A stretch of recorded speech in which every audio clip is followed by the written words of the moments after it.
Buenas noches.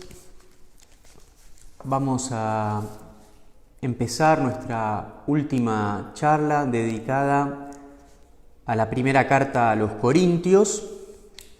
Como hacemos siempre, invocamos al Señor para que nos asista. En el nombre del Padre, y del Hijo, y del Espíritu Santo.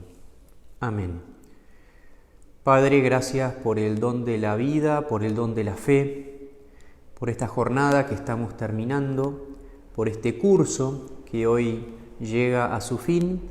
Te pedimos nos regales tu Santo Espíritu para poder escuchar con atención lo que nos quieras comunicar a través del apóstol San Pablo. Te lo pedimos por tu Hijo Jesucristo, nuestro Señor. En el nombre del Padre, y del Hijo, y del Espíritu Santo. Amén. Bien, habíamos terminado en el último capítulo, que es el 16. Lo habíamos comenzado, pero lo vamos a recomenzar. Versículo 1 del capítulo 16, hay un giro, un cambio abrupto en la temática. Pablo dice: en cuanto a la colecta en beneficio de los santos de Jerusalén, sigan las mismas instrucciones que di a las iglesias de Galacia. Ya ustedes recuerdan que santos no es gente canonizada, sino que son los cristianos, aquellos que han sido bautizados, que han sido tomados por el Espíritu Santo. Esto, por ejemplo, lo vemos en el credo, domingo a domingo. Cuando rezamos creo en la comunión de los santos, eso significa dos cosas: creo en la comunión de los bienes santos y de las personas santas. Entonces, cada vez que nosotros en el credo decimos comunión de los santos, estamos aludiendo a la misteriosa solidaridad que congrega a todos los bautizados, a todos aquellos que han sido santificados. Queda entonces claro que el cristiano es santo no por mérito personal, sino simplemente por haber recibido al Espíritu Santo, al Dios tres veces santo. Y, como decíamos la vez pasada, se introduce acá el tema de la colecta, que ocupa gran parte del ministerio de Pablo. Es un gesto que él tiene con los pobres de Jerusalén, con los más necesitados, un gesto de comunión que lo acuerda con las columnas de la iglesia, principalmente con Pedro y con Santiago, en lo que se denomina el primer concilio, el concilio de Jerusalén, en el libro de los Hechos, capítulo 15. Aunque bueno, puede ser discutido algunos detalles, pero vamos a dejarlo ahí. Versículo 2. El primer día de la semana, a saber el domingo, el día de la resurrección, el día del culto, cada uno de ustedes guarde en su casa lo que haya podido ahorrar. Conocemos todos esta práctica de poco a poco ir separando dinero para un fin específico. Y sigue Pablo: para que las donaciones no se recojan solamente a mi llegada. Es decir, Pablo es consciente de que es mejor ir haciendo una tarea paulatina de recolección. Eso suele tener más fruto que un solo aporte. Por más de que mentalmente uno diga voy a concentrar todo tal día, en la práctica es más eficaz ir, vamos a decir así, haciendo aportes en cuotas. Con lo cual vemos que Pablo no solamente es un místico, sino que es un hombre de acción, muy práctico, que está al tanto de los detalles y que conoce la dinámica humana, social. Versículo 3. Una vez allí, enviaré a los que ustedes hayan elegido para que lleven a Jerusalén esas donaciones con una carta de recomendación. Pablo, se ve aquí y también en la segunda carta a los Corintios, es muy consciente de que transportar dinero es algo muy delicado y que él no lo va a hacer, él no lo quiere hacer, porque no quiere quedar pegado, vamos a decir así, con la idea de que está detrás del dinero. Entonces simplemente dice: cuando yo llegue, terminamos de colectar lo que ya ustedes vienen juntando, ustedes mismos van a designar a gente para que lleve el dinero y yo lo que haré es darles una carta de recomendación para que sean bienvenidos. Versículo 4, si conviene que yo también vaya, ellos viajarán conmigo. O sea, es un condicional. Pablo no está diciendo que irá a transportar el dinero, sino que solo lo hará en caso de que sea necesario. Él quiere dejar muy claro que es libre respecto de ese dinero. No está interesado ni en figurar, mucho menos en hacerse del dinero. Simplemente quiere que el dinero llegue. Y para eso pondrá los medios necesarios. Retomamos entonces, versículo 5, yo iré a verlos después de atravesar Macedonia, donde estaré de paso. O sea, Pablo escribe y va anticipando la llegada. Una nueva llegada, porque esa comunidad ya había sido visitada y era muy conocida por el apóstol. Versículo 6, tal vez me quede con ustedes algún tiempo, a lo mejor durante todo el invierno, a fin de que me ayuden a proseguir viaje hasta el lugar de mi destino. Es decir, Pablo sabe que va a ir a Corinto, primero tiene que ir a Macedonia y todavía tiene otros destinos en mente. Por eso no sabe cuánto se va a demorar. Diríamos que tiene en mente una estadía intermedia, es decir, no quiere estar de paso, tampoco sabe cuánto se va a quedar, probablemente durante todo el invierno.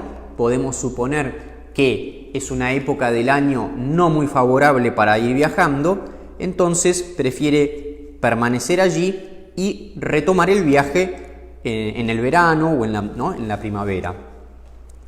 Versículo 7, porque no quiero verlos solo de paso, en parodó. O sea, literalmente sería en tránsito, ¿no? O sea, él está en tránsito, está transmitiéndose, está como entregándose y dice, no quiero ir de paso, en tránsito, sino que espero quedarme algún tiempo entre ustedes si el Señor lo permite. Si el Señor lo permite. Esta actitud de buen cristiano, como dice el refrán, el hombre propone, pero Dios dispone. Como dice el Padre Nuestro, hágase tu voluntad. Como dice Jesús en el huerto, ¿no? Si es tu voluntad. Siempre el condicional. Uno desea, uno se conecta con sus sentimientos, con su querer, pero al final lo somete al Padre, que es el que va a decidir.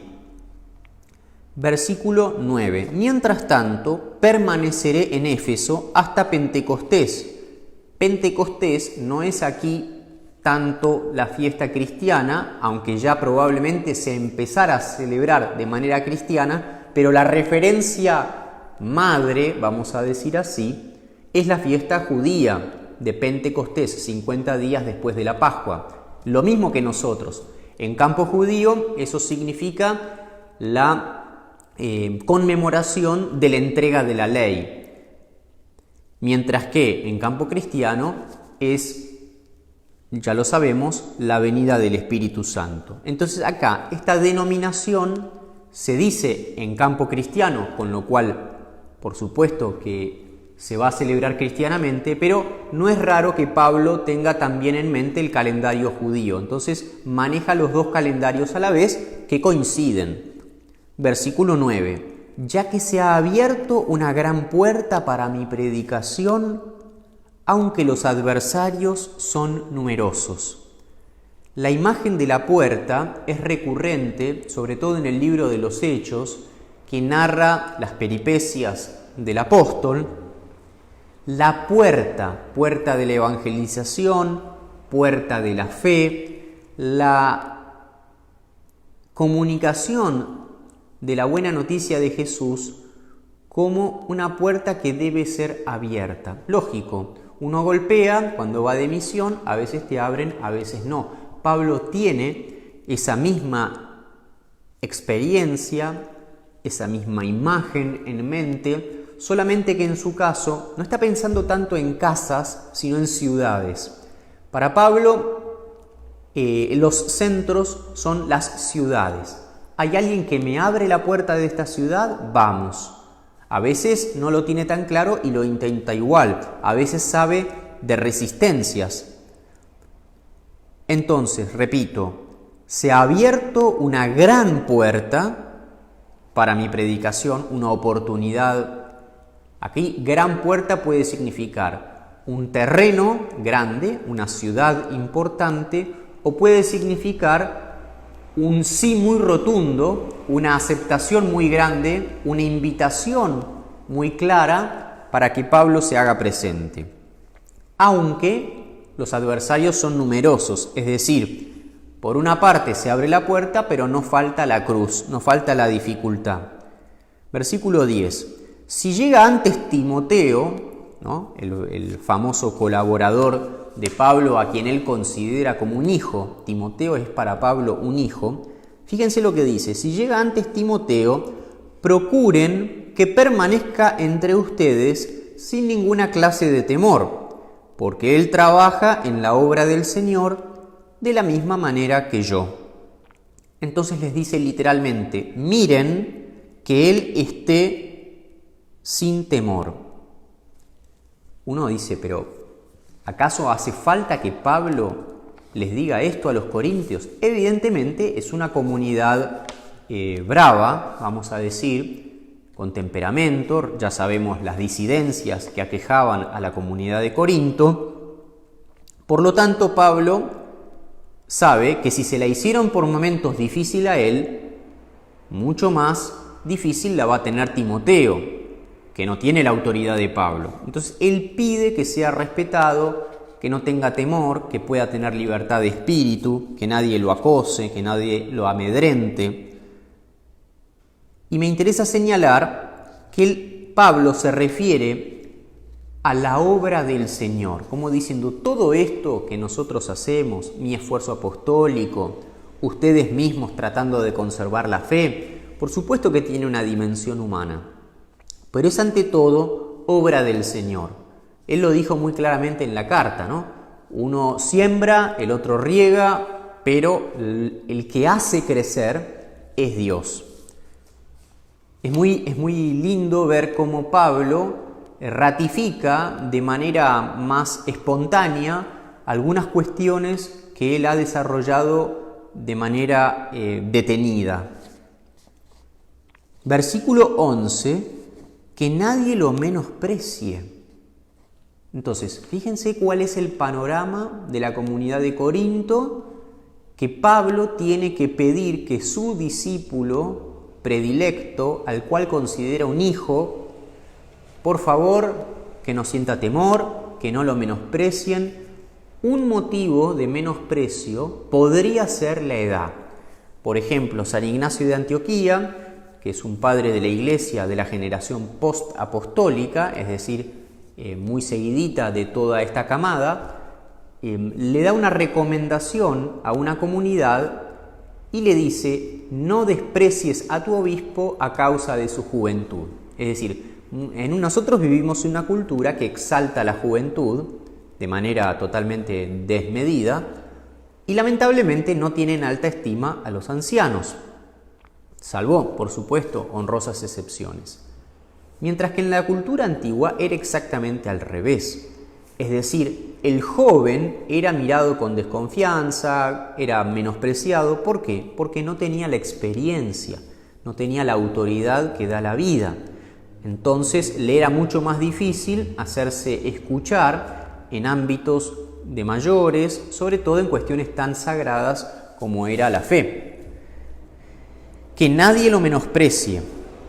Y el verbo que se usa aquí es el mismo que aparece a lo largo de la carta cuando Pablo dice, por ejemplo, que el mundo los menosprecia a los cristianos. En el fondo le está diciendo: no lo menosprecien como a ustedes no les gusta que los menosprecien. Ofrézcanle los medios necesarios para que se reúna conmigo, porque yo lo estoy esperando con los hermanos. Hágansela fácil a Timoteo y hagan lo posible para que nosotros dos nos podamos encontrar. Versículo 12.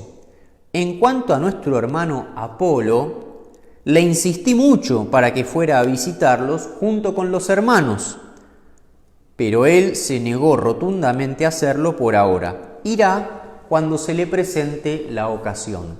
Me parece muy luminoso este comentario de San Pablo, porque ustedes recordarán que bien al principio de la carta habíamos encontrado esas rencillas, esos partidismos dentro de Corinto, que hacía que algunos optaran por Pablo, otros por Apolo, otros por Cefas, que es Pedro.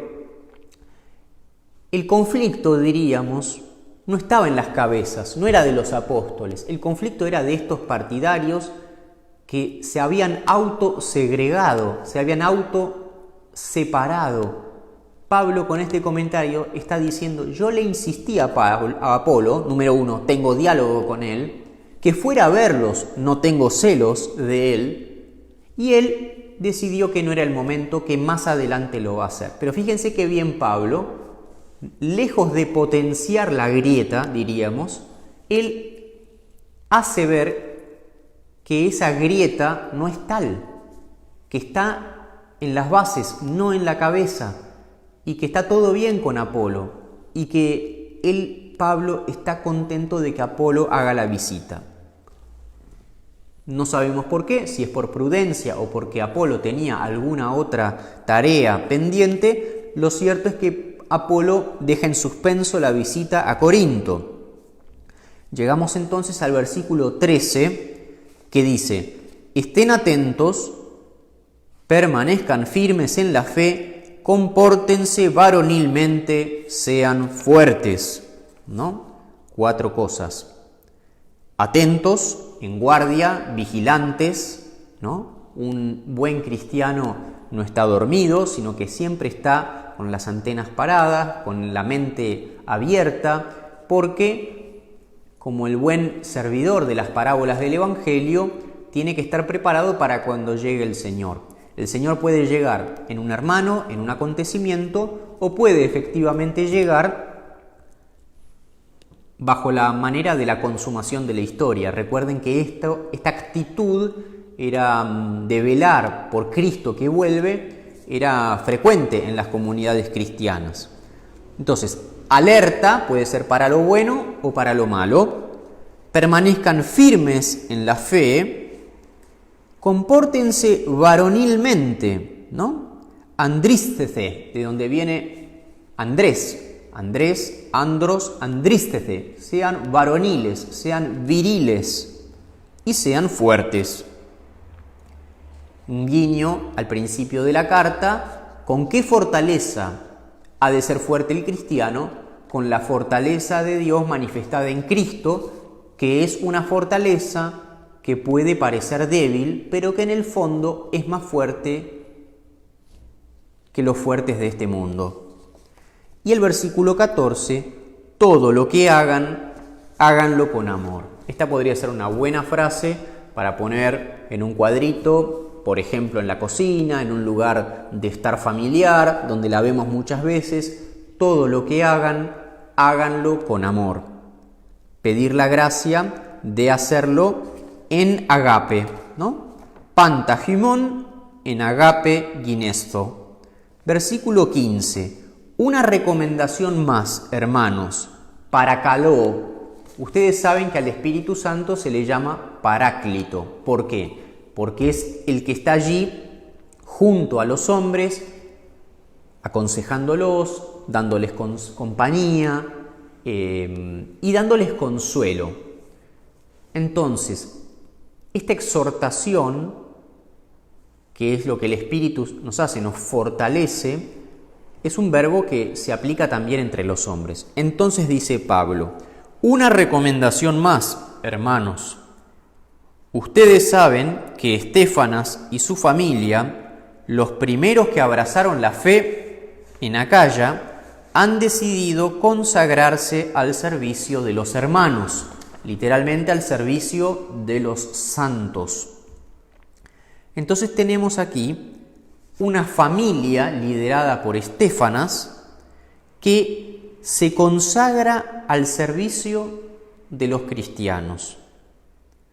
La palabra consagrar aquí es etaxan, que recuerdan que comentamos taxis, tazo, taza, ¿no? La medida, ¿no? Tasar. Entonces aquí es alguien que se ha ordenado, que se ha consagrado, que se ha dedicado a los cristianos. No solo él, sino él y su familia. Versículo 16. Por eso les ruego que ustedes, a su vez, sean solícitos con ellos, y no solo con ellos, sino con todos los que colaboran en sus trabajos y esfuerzos.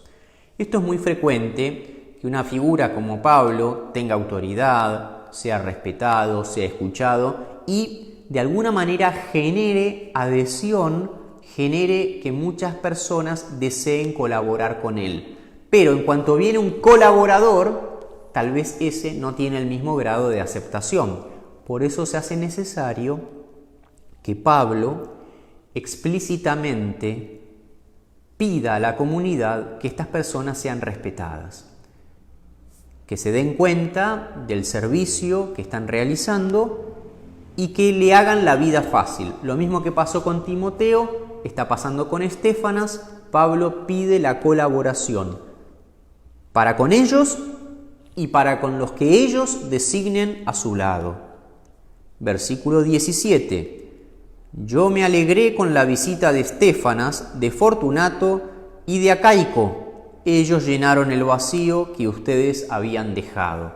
Es una frase, vamos a decir, muy honesta, que si hay algún celoso se pondría mal. Pero bueno, Pablo es así, es muy honesto, él dice las cosas como son, confiesa sus amores abiertamente y dice, ustedes al no tenerlos a mi lado dejaron un vacío, pero ese vacío lo han colmado Estéfanas, Fortunato y Acaico. Bien, nada de celos, todos hermanos en Cristo. Y no solo llenaron el vacío, sino que han tranquilizado mi espíritu y el de ustedes. ¿Qué significa esto? Que estos tres hombres tranquilizaron el espíritu de Pablo, puede entenderse. Ahora, ¿de qué manera tranquilizaron el espíritu de los corintios? Bueno, una interpretación no forzada sería la siguiente. La comunidad de Corinto, sabiendo de la tristeza, de la soledad de Pablo, se alegra de la nueva compañía y de que se lleve tan bien con estas personas. Sepan apreciarlos como corresponde. De todas maneras, no deja de ser llamativa la insistencia con la que Pablo tiene que pedir que sean respetuosos, amables, caritativos, y que no hagan sentir a nadie que están en un segundo plano. Versículo 19. Las iglesias de la provincia de Asia les envían saludos. También los saludan en el Señor Aquila y Priscila, un matrimonio que Pablo conoció y que son de la primera hora colaboradores de Pablo, junto con los que se congregan en su casa, ¿no? Entonces, se ve que Pablo está en contacto, tal vez esté viviendo en este momento con Aquila y Priscila y hace llegar los saludos de esa gente que los corintios conocieron cuando Pablo evangelizaba. Versículo 20.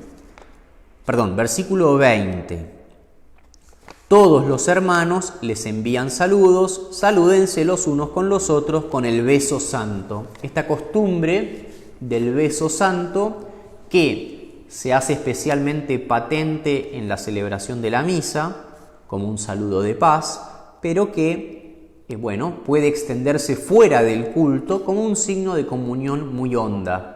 Lamentablemente, muchas veces en nuestra cultura el beso ha perdido esa fuerza, pero recuerden que en la cultura antigua el beso, lo mismo que la comida en común, es un signo de comunión, de hermandad muy fuerte. Por eso lo grave de Judas traicionando a Jesús con un beso, y también lo grave de que Judas traiciona a Jesús luego de haber comido con él de la misma fuente. A ver, ya estamos, por supuesto, ustedes se dan cuenta, concluyendo la carta, pero hay mucho saludo. Bueno, nos pasa a nosotros.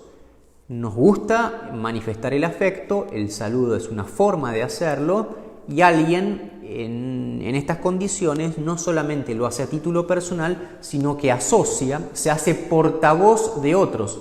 Pasa cuando estamos hablando por teléfono, que de repente hay alguien que está pasando con quien hablas, con fulano, mandale saludos y así uno va manteniendo viva la relación y que es una red, ¿no? Porque vieron que Pablo desarrolla en esta carta la idea de la iglesia como cuerpo, como familia, y bueno, está poniendo en práctica lo que buenamente ha predicado, el beso santo.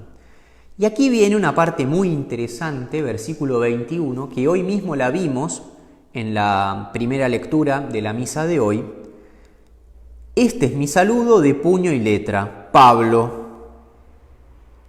Este es mi saludo de puño y letra, Pablo. En la carta que leímos hoy a los tesalonicenses todavía aclara, esta es mi marca, esta es la forma como yo termino las cartas. ¿Qué significa esto? Ustedes imagínense que si al día de hoy es un tema la caligrafía, que tenemos hojas, viromes, borrador, liquid paper, entonces mucho más, porque escribir en esas pueden ser o papiros o tablillas de arcilla, un tema. Entonces, definitivamente era un arte saber escribir de manera legible y además recuerden esto, de una manera que fuera lo suficientemente agradable como para que se pudiera leer sin dificultad, pero a la vez que no ocupara demasiado espacio, porque el material sobre el cual se escribía era muy caro. Entonces, si una persona tiene una letra muy grande o se está equivocando todo el tiempo, eso insume, ¿no?, más cantidad de material y rinde menos.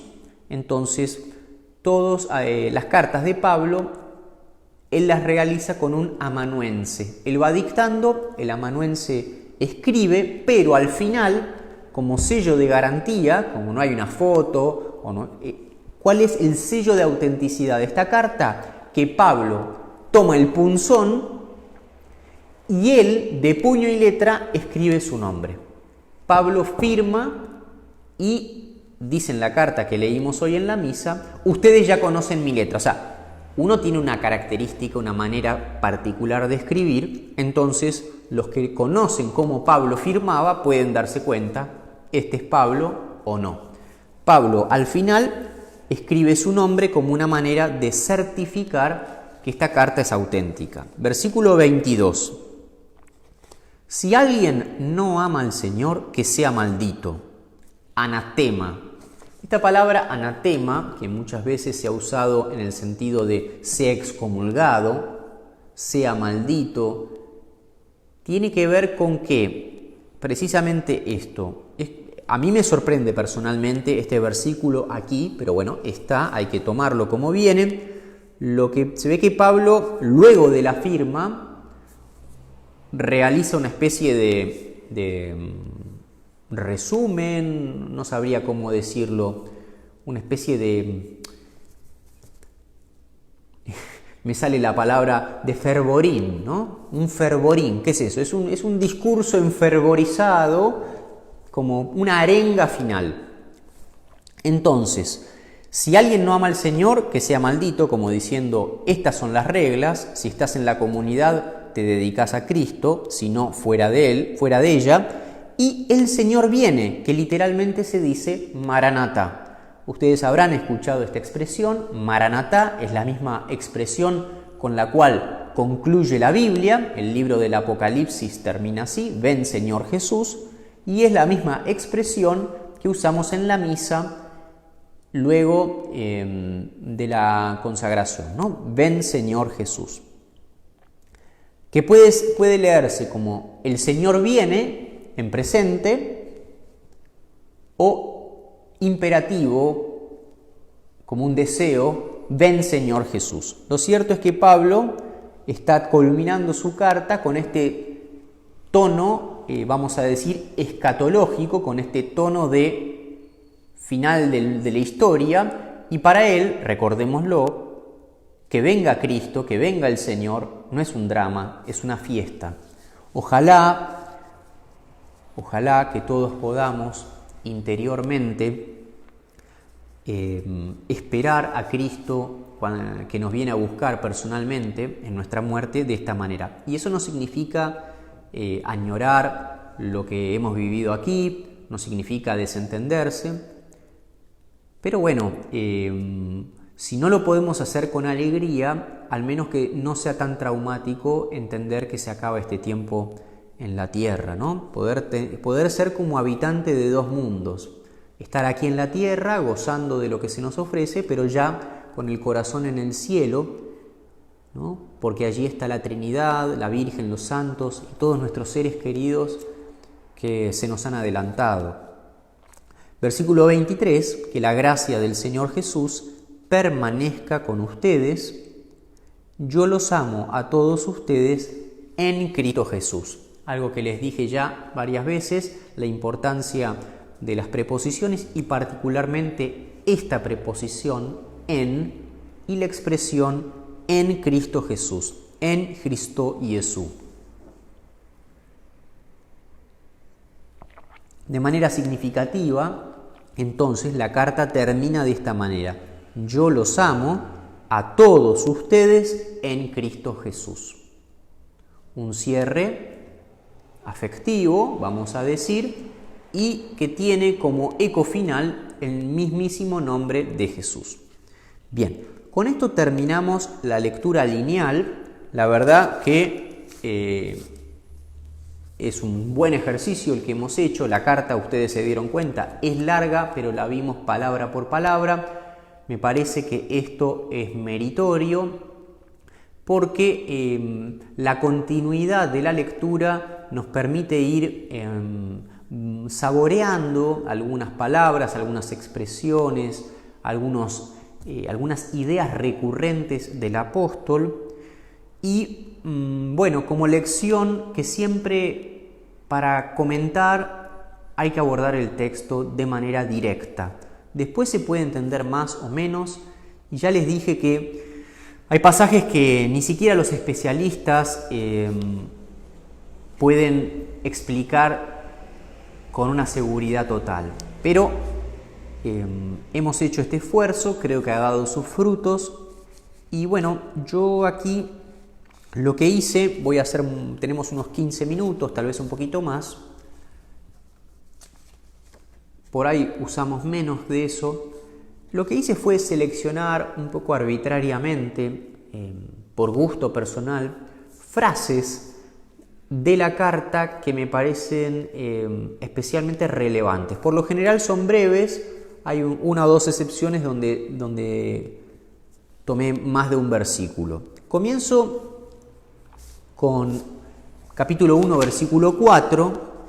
No dejo de dar gracias a Dios por ustedes, por la gracia que Él les ha concedido en Cristo Jesús. O sea, tenemos un Pablo rebosante de gratitud. Y la gratitud es a Dios por ustedes. Entonces, como ejercicio, podría resultar tratar de dar gracias a Dios por otras personas. Y si se animan, que esas personas sean creyentes, que puedan gozar del misterio de Cristo como un motivo más puntual, más preciso para la gratitud. Pero si no, lo dejamos así. ¿En nombre de quién quiero darle gracias a Dios? ¿Por qué personas que Él me ha regalado le estoy agradecido? Dentro del primer capítulo, versículos 22 a 25, sin duda uno de los momentos más fuertes de la carta, a pesar de estar al principio de una contundencia retórica y teológica difícil de igualar. Mientras los judíos piden milagros y los griegos van en busca de sabiduría, nosotros, en cambio, predicamos a un Cristo crucificado, escándalo para los judíos y locura para los paganos, pero fuerza y sabiduría de Dios para los que han sido llamados, tanto judíos como griegos. Porque la locura de Dios es más sabia que la sabiduría de los hombres, y la debilidad de Dios es más fuerte que la fortaleza de los hombres. Aquí tenemos un Pablo que es plenamente consciente de las dificultades que suscita el Evangelio en distintos ámbitos. Una cosa es los judíos, otra cosa son los paganos, los griegos. Sin embargo, el Evangelio es escándalo para unos y otros, y él, que no se retracta, sino que de alguna manera dobla la apuesta y dice: lo que ellos no creen encontrar en Cristo Jesús, está en Cristo Jesús de una manera eminente, solamente que está de una manera que no es esperada. Se refiere a la sabiduría y a la fuerza.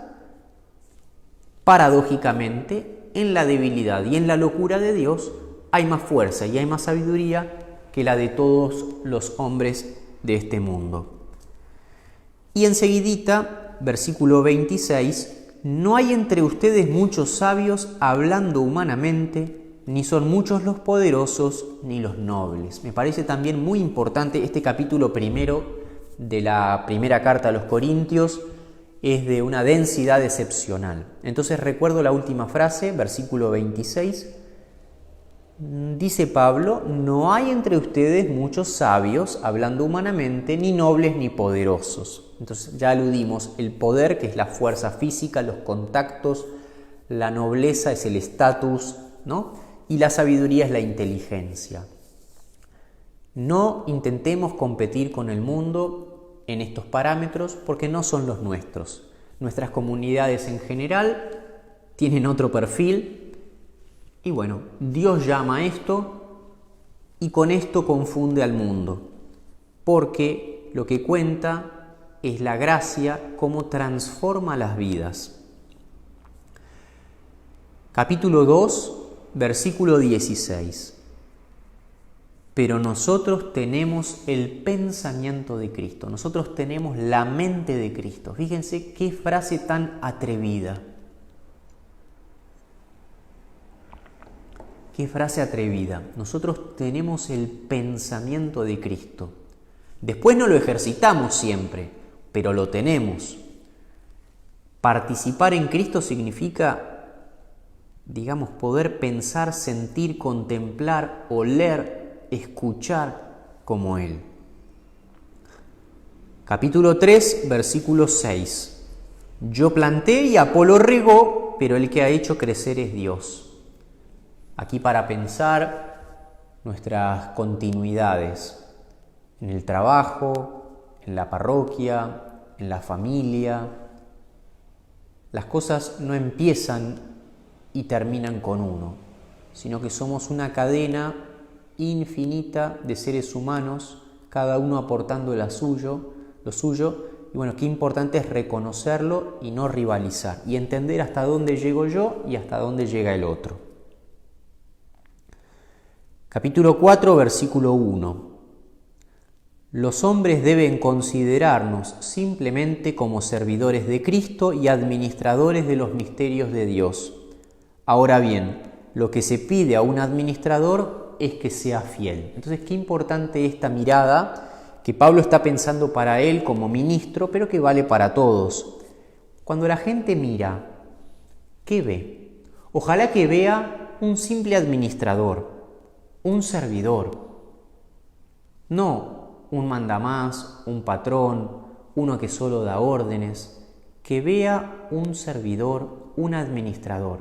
Y el remate, versículo 2, es muy interesante. Lo que se pide de un administrador es que sea fiel. Entonces, de alguna manera ojalá que la gente vea esto en nosotros y ojalá que nosotros podamos vivirlo de esta manera, a saber, con fidelidad. Capítulo 4, versículo 7. ¿Y tú qué tienes que no hayas recibido? Nuevamente, tomar conciencia del don, de lo heredado, ¿no? Heredado desde la genética, desde la educación, bienes materiales, espirituales. ¿Cuánta gente hay detrás de cada uno de nosotros? Eso no invalida el propio mérito, el uso de la libertad, las opciones que hemos hecho, pero en el fondo hay opciones primeras, como por ejemplo que hayamos nacido, ¿no? Alguien eligió que naciéramos y ese acto es tan trascendente para nosotros que nunca podremos igualar. O sea, todo lo que vamos a hacer es nada en comparación con ciertas cosas recibidas de los hombres y de Dios. Es bueno también registrarlo y dar gracias por ello. Entramos al capítulo 6, versículo 4, y pensar que cuando ustedes tienen litigios, buscan como jueces a los que no son nadie para la iglesia. Lo digo para avergonzarlos. Acá Pablo está de alguna manera poniéndonos al desnudo, a nosotros, cristianos de hoy, pero también a los de Corinto, cuando nosotros buscamos como jueces, como autoridades, buscamos el reconocimiento o la condena en gente que no es de la iglesia y que no puede, no está autorizada para juzgar de ciertas materias que hacen a nuestra fe. Y no me refiero solamente a la materia doctrinal, sino a criterios de conducta. ¿Qué piensa uno de tal o cual cosa? Entonces, no recurrir a los tribunales paganos como si no tuviéramos dentro de la iglesia gente apta para dar una palabra de luz, ¿no? Para dirimir un conflicto. Y luego viene el capítulo 6, versículo 12, recuerdan ustedes, todo me está permitido, pero no todo es conveniente. O sea, el discernimiento, la libertad, y el darme cuenta que hay un gran campo de acción y tal vez me está permitido, pero en función del hermano puede ser que yo deba resignar algo, ¿no? Entonces, esa mirada profundamente libre y a la vez profundamente comprometida. Capítulo 9, versículo 22. Me hice todo para todos para ganar por lo menos algunos a cualquier precio. Entonces, ¿qué significa me hice todo para todos? Significa que con el alegre yo estoy alegre, con el triste estoy triste. Una capacidad de adaptación que no es falsedad, sino que es empatía, ¿no? La empatía de poder mostrar la potencia del mensaje evangélico, que no se reduce a una sola modalidad, a una sola cultura, a una sola personalidad, sino que tiene la capacidad de expresarse de mil maneras. Y el apóstol quiere comunicar esa buena noticia en las 1001 maneras en que puede ser recibida, haciéndose todo para todos, pero a la vez consciente de que ese esfuerzo no tendrá un rendimiento del 100%. Me hice todo para todos con tal de ganar algunos, porque en el medio está el margen de la libertad, la gente puede decir que no, ¿no? Y hay que saber como apóstol entender la negativa con dolor, pero asumirla. Capítulo 10, versículo 12. Por eso el que se cree muy seguro, cuídese de no caer. Bueno, a veces uno puede estar como pasando un buen momento y se la cree un poco. Entonces dice Pablo, el que se cree muy seguro, el que está muy firme, el que está muy tranquilo, atenti. No se confíe, porque puede caer en cualquier momento, puede tropezar. Es un llamado a la vigilancia, como veíamos al final de la carta, a que cada uno sea consciente de sus límites y de que si algo es, lo es por gracia, como decía 1 Corintios 4:7, tú que tienes que no hayas recibido, en el pasado y también en el presente. Vamos ahora, dentro del mismo capítulo 10, al versículo 31. En resumen, sea que ustedes coman, sea que beban o cualquier cosa que hagan, háganlo todo para la gloria de Dios. Me parece que también es un versículo memorable porque a Dios se le puede dar gloria de muchísimas maneras. Comer, beber, ayunar, o sea, no hay una sola manera. ¿Quién dijo que a Dios solo se le da gloria ayunando, mortificándose? También la fiesta, el placer, la comida, la bebida es ocasión de comunión con Cristo, es un sacrificio espiritual si se sabe ofrecer. Entonces me gusta que Pablo acá entiende bien lo que es secundario de lo que es principal. Lo principal es la gloria a Dios, que mi corazón remita a Él esto que está pasando. Secundario es qué está pasando. Puede ser un momento de gozo o de pena, puede ser comida o bebida. Eso es indistinto. lo que es decisivo es que sea presentado a Dios. Versículo 11, ya ven que vamos, capítulo 11, ya ven que vamos avanzando. Versículo 23, momento también muy importante. Pablo transmite la Eucaristía. Lo que yo recibí del Señor, a mi vez les he transmitido, es lo siguiente. El Señor Jesús, la noche en que fue entregado, tomó el pan, dio gracias, lo partió y dijo: esto es mi cuerpo, que se entrega por ustedes. Hagan esto en memoria mía. Bueno, la importancia del versículo está en la dinámica de recepción y entrega, recepción y transmisión, y lo que está transmitiendo en este caso concreto es ni más ni menos que la Eucaristía instituida en la última cena, con el mandato de seguir prolongando esto en memoria de Cristo. Hagan esto en memoria mía. Capítulo 12, versículo 3. Nadie puede decir Jesús es el Señor si no está impulsado por el Espíritu Santo. Nos interesa este versículo primero por la presencia trinitaria, ¿no? O sea, el Espíritu Santo aparece aquí dinamizando la confesión del Hijo, y eso es muy importante, ¿no? Y además tiene de alguna manera una apertura, porque si alguien está diciendo de verdad que Jesús es el Señor, hay que bajar la guardia y hay que dejarlo entrar como hermano. No hay que pelearse, no hay que ser celoso, en todo caso hay que comenzar un diálogo para clarificar algunas posturas que necesiten, pero en principio somos miembros de una misma familia y el Espíritu está operando ahí y no hay que acallar, no hay que entristecer al Espíritu, diría en otra carta. Capítulo 13, versículo 7. El amor todo lo disculpa, todo lo cree, todo lo espera, todo lo soporta. Versículo 8. El amor no pasará jamás.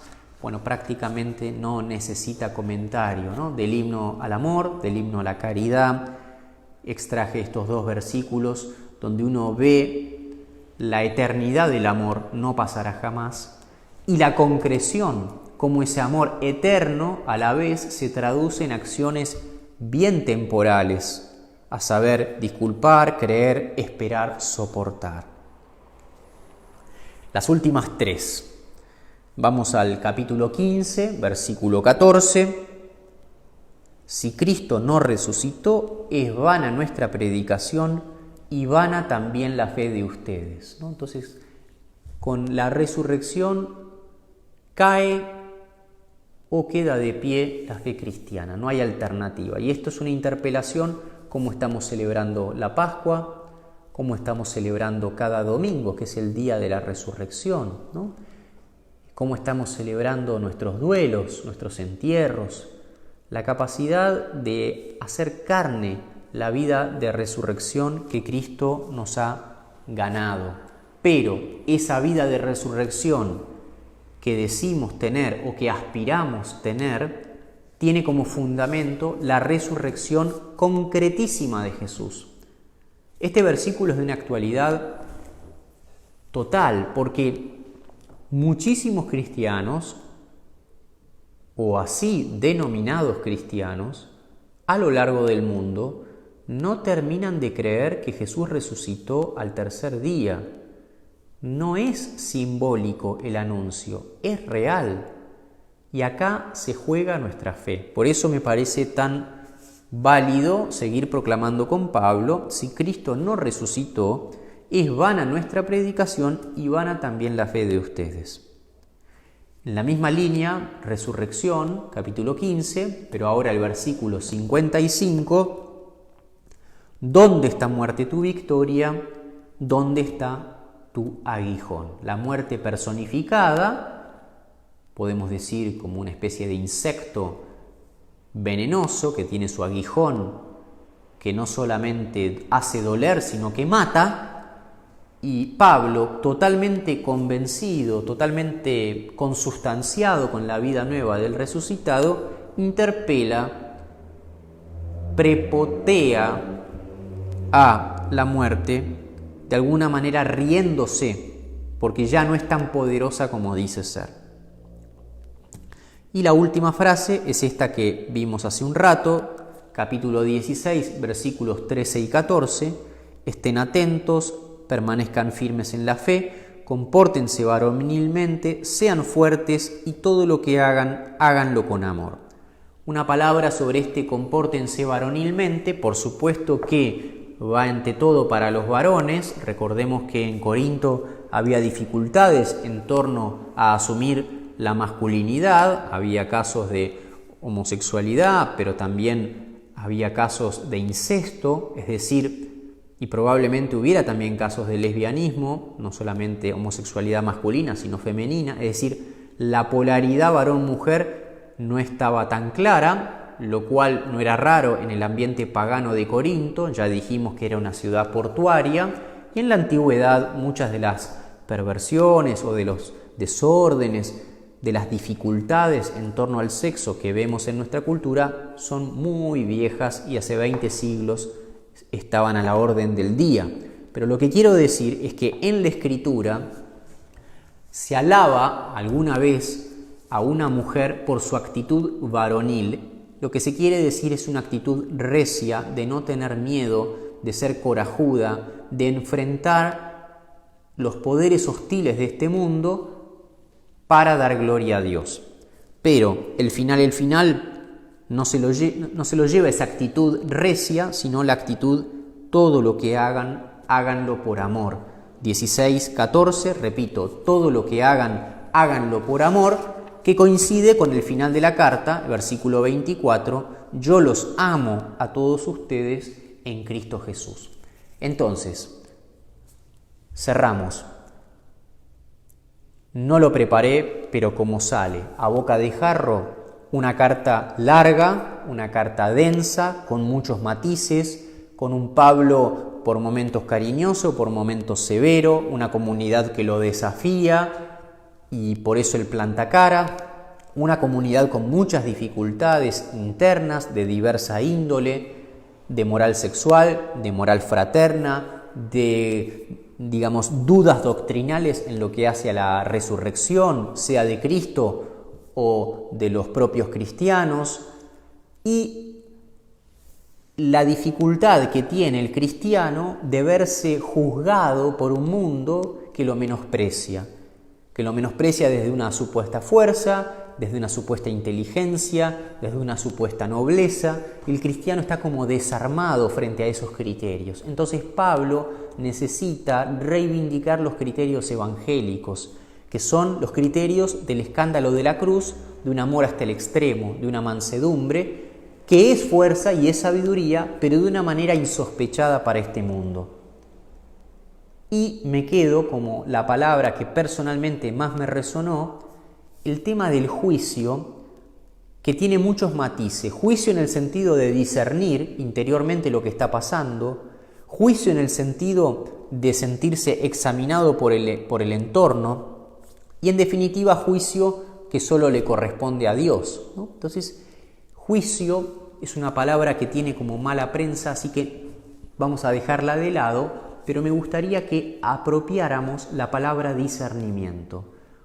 No digo que sea ni la única ni la principal, pero una palabra muy importante aquí es discernir. Discernir carismas, discernir la Eucaristía, discernir la manera de ser iglesia, la manera de ser cristiano, en concreto, hacia afuera y en mi corazón con las decisiones que tengo que tomar.